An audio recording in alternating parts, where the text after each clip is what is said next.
Hey everyone, my name's Becca. I'm part of the sales team here at SEMA, and we are at the 2022 SEMA Show booth space selection process in the room where it all takes place. I am here with Tom Gattuso, our VP of Events. Tell us a little bit about space selection and why it's so important here at SEMA. It's important, Becca, because this is where the floor plan literally starts to take shape.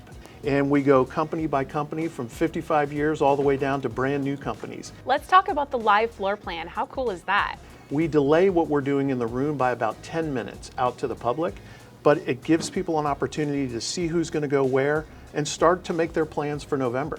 I know it's been really useful for me when making phone calls because a lot of my customers already had their top booths picked out prior to receiving their call. Yeah, that's kind of a great recommendation, is watch the show come together about an hour before it's your time to pick, and you'll be able to say, this is what I want. Our floor plan is going to be live throughout the whole year. That's one of the cool things that we've done, and we're going to go all the way through the show. So you'll be able to see any changes or really any new things that are happening right there on the show floor plan on SEMAshow.com. Hey Tom, so let's talk about how space selection is going so far. So far it's going really well. We've booked more than 1,700 companies. We've got more than 1 million net square feet on the show floor. How did it go from your perspective? You made a lot of phone calls over the last 2 weeks. I did, and you know what? My folks are amped up. They are excited. This is kind of what kicks off their road to SEMA. Yeah, and you can feel the momentum because we opened buyer registration at the same time that we started our space draw. And you can almost tell people are watching the floor plan come together because right now we're registering buyers at a faster pace than we ever have.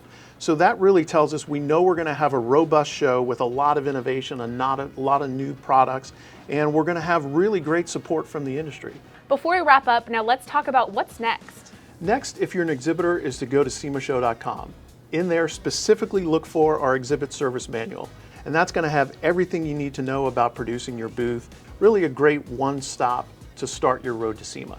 Well, that's great for exhibitors, but what about for attendees? Attendees are also going to want to go to SEMAshow.com. They can get a hotel there, they can register. So really, SEMAshow.com is a great resource. Our SEMA News, the digital and the print version, again, are going to be great resources. Well, there you have it, folks. We are looking forward to seeing you in November. For any updates, please visit SEMAshow.com, and we will see you at the show.